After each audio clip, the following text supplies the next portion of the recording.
Wife won a $9 million jackpot, divorced me, and kicked me out, until I reminded her of the prenup her parents forced me to sign. Now their lawyer is begging. Let's negotiate. But I'm done playing nice. After all, the legal trap they set. Turns out, it's my golden ticket. I, 35M, come from a simple background. My parents live in a quiet suburb. And I grew up in a small 3-bedroom house that always smelled like fresh laundry and home-cooked meals. After high school, I took a series of odd jobs, bartending, helping at my uncle's hardware store, and eventually managing a local sporting goods shop. It wasn't glamorous, but it was honest. My wife, on the other hand, came from a world I'd never experienced.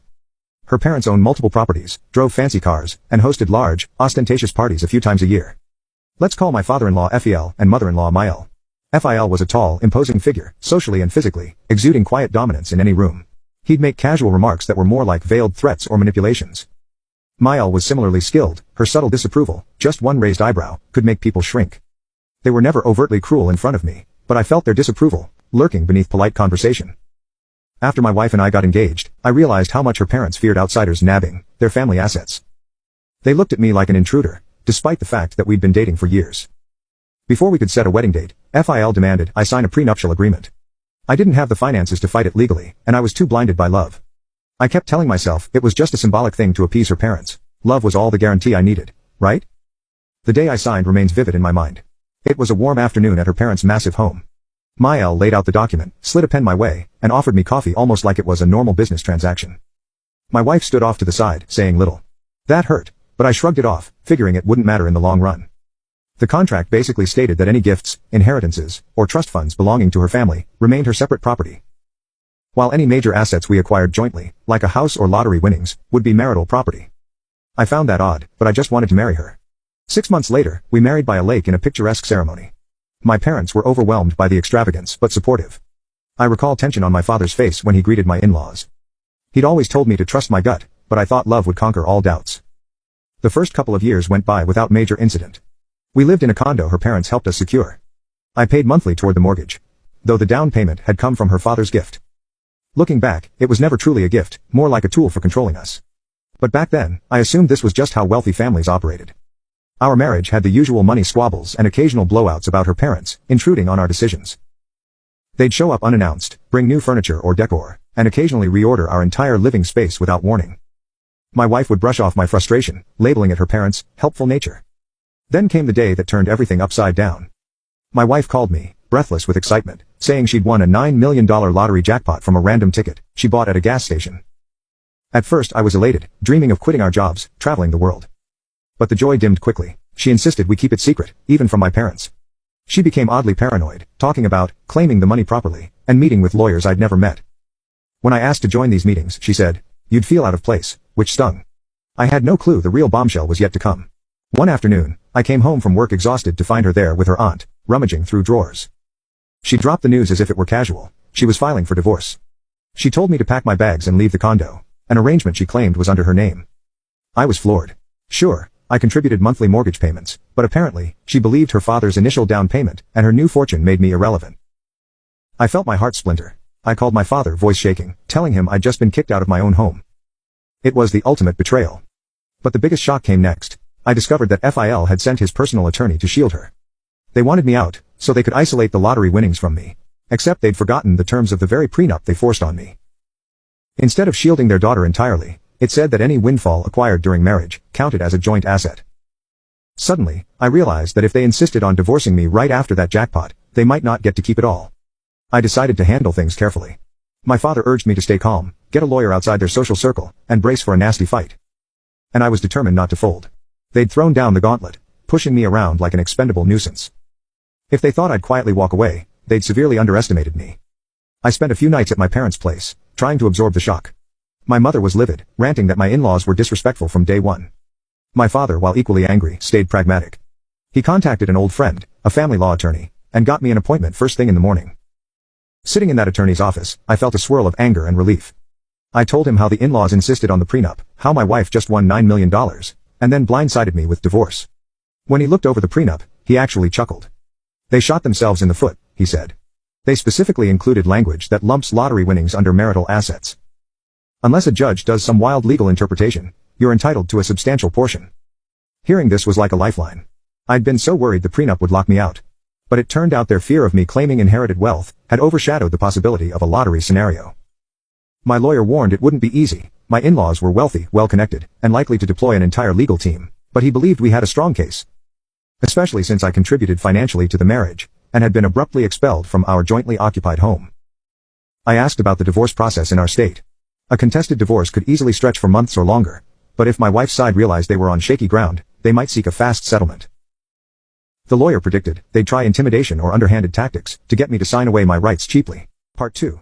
Sure enough, FIL left me a menacing voicemail within days, telling me to back off because I didn't deserve anything from his daughter. He claimed if I tried to pursue the lottery winnings, he'd ensure I ended up with nothing. My lawyer just advised me to document it all.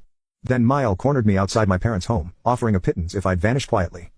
She presented it as a generous deal, which was so low, it wouldn't even cover half the mortgage contributions I'd made. I refused, saying we'd see each other in court. She scoffed, baffled by my defiance, clearly unaccustomed to anyone rejecting her money.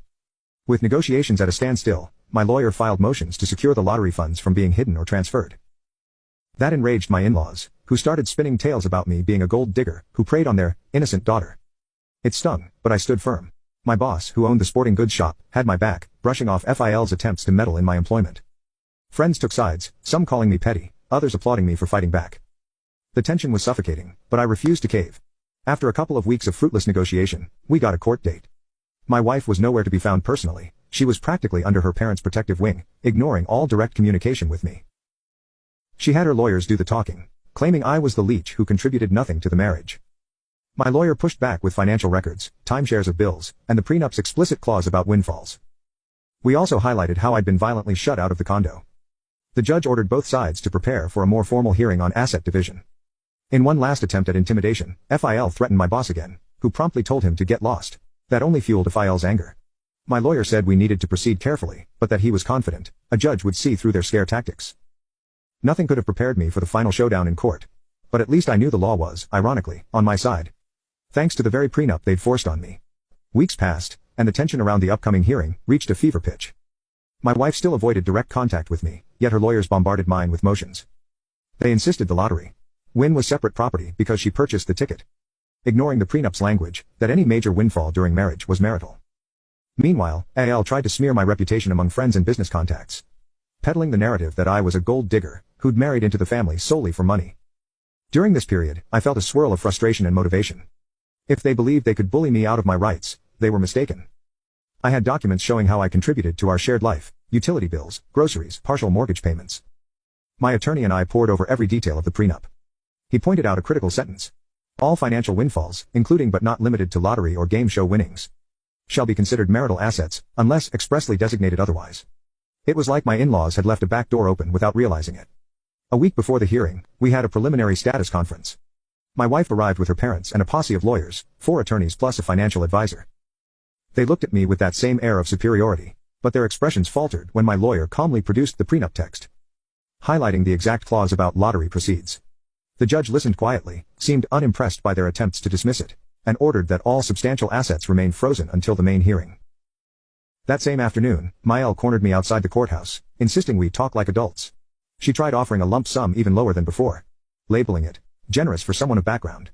I refused again, telling her we'd let the judge decide. She snapped that I was destroying the family, as if I were the one who blindsided her daughter with a divorce. The hypocrisy made my blood boil, but I kept my cool. My lawyer had warned me not to engage in heated exchanges that could be twisted against me later. Behind the scenes, I was worried my in-laws might try to stash the lottery winnings in secret accounts. My lawyer, anticipating that possibility, requested court orders preventing any large transfers. We also arranged to have a forensic accountant ready, if we suspected them of hiding funds. FIL's anger flared. He left me a voicemail calling me vile, accusing me of draining the love out of his daughter's life. It was rich, considering they were the ones who threw me out right after hitting the jackpot. As the hearing approached, I prepared meticulously with my attorney. We rehearsed my statement, ensuring I'd appear calm and factual in court. I had copies of the prenup, receipts for the mortgage I'd partially funded, and even texts showing my wife acknowledging our joint bills. The lawyer recommended I keep my answers concise and let the evidence speak. If they tried emotional theatrics, we'd counter with clear documentation. Final part. On the morning of the hearing, I stood in front of the courthouse, heart pounding. My parents accompanied me for moral support, though they waited outside the courtroom. Once proceedings began, stepping in, I saw my wife seated beside her father, both wearing stone-cold expressions. Her mother lingered at the back, arms folded. FIL's lawyers, with their polished suits, looked confident, perhaps believing money and legal muscle could outmatch the facts. The judge, a stern woman in her 50s, wasted no time. She invited each side to present arguments.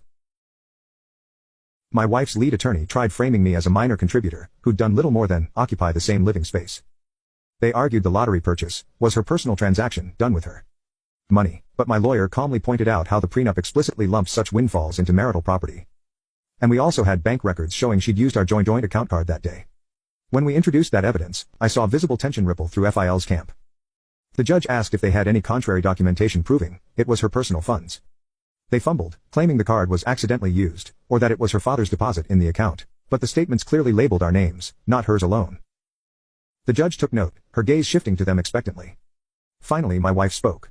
She claimed she never wanted to hurt me, that her parents pushed for divorce once the jackpot arrived to protect family assets. She stumbled over her words, admitting she felt pressured, but also tried to justify it as, everyone would come after us if they knew about the money. My lawyer asked if she consulted me before making these decisions. She admitted no. The judge's disapproval became palpable. By midday, it was clear the prenuptial agreement was a double-edged sword for them. The very document they'd enforced to isolate their wealth, now threatened to place a massive chunk of lottery winnings in my hands. The judge scheduled a subsequent hearing for final decisions, stating she was inclined to treat the lottery as a marital asset subject to equitable distribution. Outside, FL walked past me, muttering, "This is far from over," but his confidence was definitely cracked. In the weeks leading up to the final ruling, their desperation escalated. FIL's lawyers tried everything, filing motions to reconsider the prenup's wording, claiming intent hadn't been to include lottery proceeds. The judge denied these motions, pointing to the plain language. Mael tried cornering me again, warning me I'd regret it if I broke their family. I told her point blank that they'd started this by kicking me out and blindsiding me with divorce. My wife tried reaching out, leaving emotional voicemails saying she didn't want things done so bitterly, that if we just came to a private arrangement, we could still salvage some relationship. I'd have considered it, if they'd treated me fairly from the start. But after the intimidation, the lies and the forced eviction, my trust was gone. My lawyer advised me not to engage in these back-channel talks. We had a strong legal position, no reason to settle for crumbs. Finally, the day of the final hearing arrived. The courtroom was packed with attorneys for both sides. My father, mother and a few friends came to support me, seated quietly in the back. The judge took the bench, reviewed the updated filings, and allowed final statements. FIL's lead lawyer tried one last gamble, painting me as some cunning opportunist who only discovered the prenup's loophole after benefiting from the family's generosity. My lawyer countered with the straightforward facts. 1. They forced me to sign the prenup. 2. It explicitly included lottery or any windfall as shared property. 3. FIL financed part of our condo, yet I contributed monthly, so it wasn't purely a separate asset either. Moreover, the swift divorce filing right after the jackpot was textbook evidence of their plan to isolate me from the winnings. The judge listened patiently, then delivered her ruling. She declared the lottery winnings clearly fell under marital assets, per the prenup's language. She criticized my in-laws for trying to twist the agreement they themselves had drafted. She also found that my wife's immediate eviction of me from the condo was unreasonable, and that I was entitled to reimbursement for my portion of the mortgage and other marital contributions. In short, the judge set forth an order. I'd receive a substantial percentage of the lottery payout plus reimbursement for my share in the condo. We parted ways with a finalization date set a few weeks later to process paperwork. FIL's face was thunderous. Mael looked outraged, whispering furiously to him. My wife stood there, tears in her eyes, maybe from genuine regret, or maybe from anger at losing so much money. I felt a swirl of vindication and sadness. We once loved each other, but greed, parental influence, and their attempts to exploit me shattered everything. In the aftermath, their lawyers tried to propose a slightly modified settlement, likely hoping I'd accept a smaller sum to avoid further drama. My lawyer recommended we finalize the judge's ruling as is. We had no incentive to reduce it. The only concession I made was giving up all interest in the condo. I never wanted to set foot in that place again. They cut me a check for an impressive sum. Was it half the jackpot? Not exactly, but it was big enough to let me rebuild my life comfortably. Throughout it all, I realized that my in-laws, in their arrogance, believed wealth insulated them from consequences. They didn't expect me to fight back effectively. The prenuptial agreement they insisted on ironically became the very instrument that secured my share of the winnings, poetic justice, if ever there was. My wife, as far as I know, remains under her parents' wing. She's lost face in her social circle for the fiasco that erupted. Some mutual acquaintances told me she's struggling with guilt, but I doubt she'll ever openly admit her family's role in orchestrating this. I used part of the settlement to help my parents upgrade their home as gratitude for standing by me. Another portion I invested. Though the entire ordeal left me scarred, changing how I view trust, marriage and money, I take comfort in knowing I stood my ground. I refused to be bullied into accepting table scraps. While it was excruciatingly painful, the final outcome felt like a triumph over tyranny. Now free from my in-laws' manipulative grasp, I'm moving forward. I've returned to a simpler life, ironically reminiscent of my pre-marriage days, but I'm stronger, wiser. And not at all the naive man they assumed they could steamroll. If they recall anything about me, let it be that they inadvertently gave me the legal weapon to ensure I wasn't left penniless. They started the war, I finished it. After listening to today's story, perhaps it has raised some new questions in your mind, or maybe it has brought back some old memories. Every day on Reddit, new experiences and moments create fresh stories, and they connect all of us. Everyone has their own unique journey in life, and we all try to understand the world in our own way. These kinds of moments remind us that we are all human, sometimes happy, sometimes sad, and always learning something new. If you enjoyed this story, feel free to share it with your friends. Your thoughts and feedback are always valuable to us, as they motivate us to create even better content. Every story has its own unique angle, and our goal is to understand everyone's perspective and make our content diverse and relatable. Stories like these help us realize that life's journey is different for everyone, and by hearing other stories, we learn something new. You can also share your own stories with us. Your experiences are valuable to us as well, and if you enjoyed this video, please leave your feedback. We aim to create content that brightens your mind and gives you new ideas every time. If you've already seen this video before, your feedback is still important. With every piece of feedback, we can improve our content and bring a new perspective to our viewers. Today, what we saw was just a small part of the many stories shared on Reddit and across the world. It's a reminder of how we all try to understand life by sharing our experiences with each other. This video was only an example of how we try to connect with others through storytelling, learning about different sides of life. We hope to continue sharing such stories that help us all learn and grow together. Thank you for your time, and don't forget to keep an eye out for more stories coming soon. If you haven't already, please like and follow for more amazing content. Your support keeps us going, and we will strive to bring you more thought-provoking and heartwarming stories. Until next time, take care and stay curious. *.